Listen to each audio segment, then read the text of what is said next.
Assalamualaikum warahmatullahi wabarakatuh. Selamat datang di podcast kami, yaitu di podcast kelompok 1.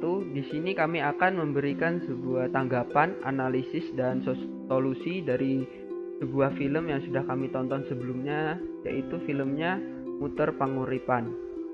Perkenalkan, nama saya Topik Hidayat, NIM saya 141, dan selanjutnya yaitu Mas Aldo, Perkenalkan, silakan. nama saya Aldo Yuza Pratama 502. Selanjutnya, Perkenalkan, nama saya Yusuf Maskur Fatoni dengan NIM 198. Oke, selanjutnya. Perkenalkan, saya Dia Febriani, NIM 138.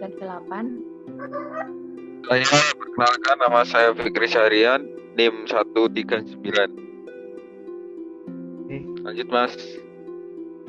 Langsung aja kita masuk ke dalam inti dari pembahasannya. Yang pertama yaitu isi film. Dimulai dari latar sebuah desa yang sebagian besarnya profesinya adalah sebagai petani. Seorang petani yang bernama Pak Ngatenu yang kehidupannya menjalankan sebagai seorang petani. Pak Ngatenu sangat menikmati sekali profesinya. Terus sebagai petani dan tidak mengeluh saat ditanya mengapa tidak melakukan profesi yang lain.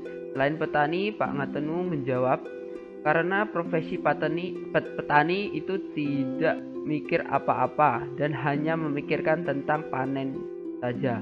Dan Pak Ngatenu mengatakan menjadi petani itu mudah.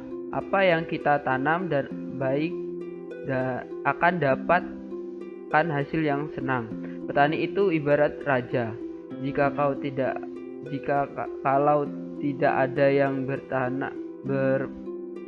bertanamkan orang, maka akan bingung.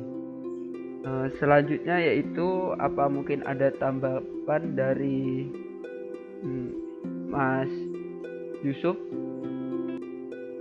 Baik, kalau tanggapan menurut saya, isi film tersebut ya, film Muter Panguripan tersebut, yaitu film dokumenter bahasa Jawa yang menceritakan tentang kehidupan petani, yaitu Pak Ngatenu yang berjuang untuk menafkahi keluarganya serta memberikan gambaran betapa pentingnya petani itu dan memberikan pesan bahwa di masa depan petani akan berperan jika kesadaran di masyarakat sekarang muncul akan pentingnya Pak Petani.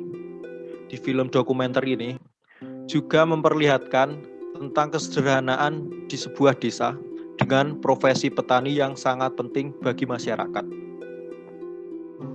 Oke, kita lanjut ke step keduanya, yaitu kaitannya isi film dengan nilai Pancasila.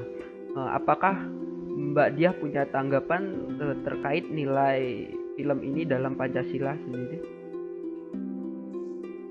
Untuk kaitannya isi film dengan nilai Pancasila, yang pertama ada nilai ketuhanan. Pada video tersebut terdapat nilai ketuhanan, yaitu Pak Petani selalu percaya akan rahmat Tuhan dan selalu berdoa agar memperoleh rahmat dari hasil sawahnya. Pak Petani juga meyakini bahwa hasil panen yang melimpah berasal dari rahmat Tuhan Yang Maha Esa. Terima kasih atas tanggapannya. Mungkin saudara Fikri ada tanggapan juga mainkan ini kaitannya nilai Pancasila. Iya, kalau nilai kemanusiaan dari video tersebut, menurut saya itu Pak Petani memilih bertani dengan cara yang tradisional dan tidak menggunakan pupuk kimia sehingga dapat menjaga kesuburan tanah dengan baik agar bisa diwariskan kepada anak cucunya kelak. Selanjutnya mungkin ada tanggapan juga dari Mas Aldo, mohon maaf. ya baiklah. Menurut tanggapan saya, yang ketiga yaitu nilai persatuan. Dalam video terlihat bahwa para petani bekerja sama dengan bergotong royong dalam menanam padi dengan baik dan rapi. Mereka saling membantu satu sama lain tanpa kenal pamrih.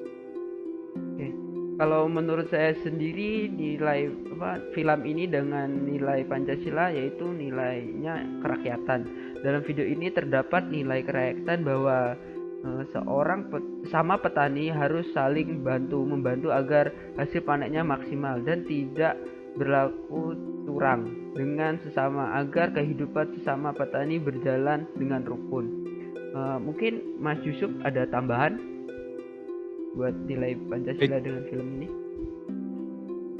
Kalau menurut saya, kaitan isi film dengan nilai Pancasila, saya akan membahas pada nilai keadilan. Ya. Dalam video tersebut, dapat dilihat bahwa Pak Petani menyisakan hasil panen untuk digunakan sebagai benih kelak. Karena pupuk yang berkualitas membuat hasil panen maksimal. Dan Pak Petani dalam video tersebut menggunakan pupuk organik yang tidak dapat merusak tanah, sehingga tanah atau lahan pertanian bisa digunakan untuk anak cucunya kelak dan tidak merusak alam. Kalau begitu kita lanjut aja ke step yang ketiga, yaitu kebijakan pemerintah terhadap kesejahteraan para petani. Apakah Mbak Diah punya pendapat tentang ini, tentang kesejahteraan petani di Indonesia? Untuk kebijakan pemerintah terhadap kesejahteraan para petani, menurut saya ada dua aspek, yaitu aspek hulu dan hilir. Untuk kali ini saya akan menjelaskan tentang aspek hulunya. Aspek hulu dilakukan dengan memberi kemudahan berupa subsidi pupuk, benih, dan berbagai bantuan lain seperti membangun infrastruktur irigasi dan lahan. Selain itu juga adanya mekanisasi untuk efisiensi produksi dan mutu hasil seperti pelatihan dan penyuluhan serta adanya asuransi usaha. Mungkin aspek hilirnya bisa dijelaskan oleh yang lain. Mungkin Mas Fikri bisa jelasin tentang aspek hilirnya, gimana maksudnya? Saya akan menjelaskan mengenai aspek hilir. Dilakukannya pengolahan hasil untuk meningkatkan nilai tambah, pengaturan tata niaga, serta pengendalian dan menor. Seperti itu. Menurut saya sudah cukup antara kebijakan ini dan pendapat-pendapatnya. Kita lanjut aja ke step yang keempatnya, yaitu analisis masa depan petani di Indonesia di tengah lahan yang makin habis dan anak muda Indonesia yang enggan bekerja di sektor pertanian. Mungkin dari Mas Aldo punya analisis sendiri. Baiklah, dari analisis saya, data dari Badan Pusat Statistik tahun 2020 menunjukkan bahwa 64-50 juta penduduk Indonesia berada dalam kelompok umur pemuda. Namun, presentasi pemuda yang bekerja di sektor pertanian hanya 21%, dibanding dengan sektor manufaktur sebanyak 24% dan sektor jasa sebanyak 55%. Kalau menurut analisis saya sendiri sih, penyebab anak muda yang enggan bekerja di sektor pertanian, pertama karena masalah lahan. Kebanyakan lahan selalu bertumpu di Pulau Jawa. Kedua, presentasi sosial. Yang ketiga yaitu karena sektor ini berisiko baik dari sisi alam maupun harga. Terakhir adalah masalah pendapatan yang rendah dan kurangnya insentif dari pemerintah. Mungkin ada analisis lain dari Mas Yusuf. Baik, kalau menurut analisis saya, masalah ini patut ya menjadi perhatian semua pihak. Jika kegiatan produksi pertanian hanya dilakukan oleh generasi tua, maka perlahan tapi pasti jumlah petani akan semakin berkurang dari tahun ke tahun. Akibatnya, produksi pertanian juga akan ikut menurun dan selanjutnya sangat dimungkinkan akan terjadi ketidakseimbangan, yaitu yang terjadi pada produksi dengan kebutuhan konsumen. Jadi dengan menurunnya angka produktivitas pertanian akan menimbulkan masalah yang lebih serius. Baik, apakah ada analisis lain? Mungkin Mbak Diah ingin menambahkan, mempunyai anak. Menurut pendapat saya, permintaan produk pangan diperkirakan akan terus naik seiring dengan pertambahan jumlah penduduk, kemajuan teknologi, dan pertumbuhan industri pengolahan makanan. Demikian halnya dengan aspek sosial yang mungkin juga akan muncul di kemudian hari jika lahan-lahan pertanian semakin menyusut disertai dengan kelangkaan bahan makanan, maka permasalahan sosial seperti kelaparan, kemiskinan, kejahatan, dan lain sebagainya bisa saja muncul di kemudian hari. Kemudian untuk solusinya, bisa disampaikan teman-teman? Oke, mungkin kita lanjut ke bagian solusinya. Mungkin dari Mas Fikri ada solusi untuk masalah-masalah yang telah kita analisis tadi?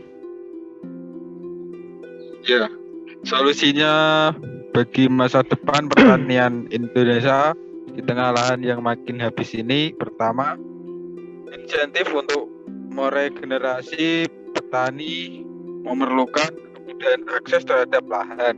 Secara umum, luas lahan sangat berpengaruh dalam perkembangan pertanian, harus di dalam pemenuhan kegiatan di sektor pertanian.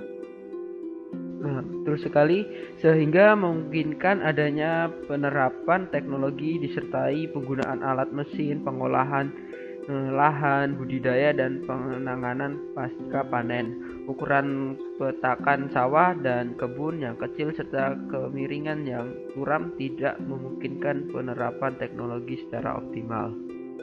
Oke, dari Mas Yusuf mungkin ada solusi? Yaitu menurut saya untuk solusi itu pemudahan untuk petani dalam mengakses modal. Karena akses yang modal dapat membiayai keperluan dan pengelolaan usaha tani tersebut.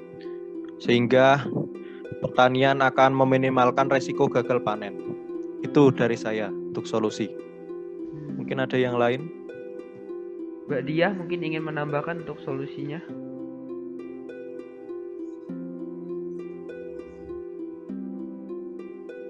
Menurut saya, menanggapi solusi dari Mas Yusuf, petani pemula tidak begitu khawatir dan shock sehingga berbantu dalam memudahkan akses permodalan kepada petani pemula, apalagi bagi lulusan sarjana pertanian yang memiliki wawasan dan terampil serta berprestasi terhadap dunia pertanian.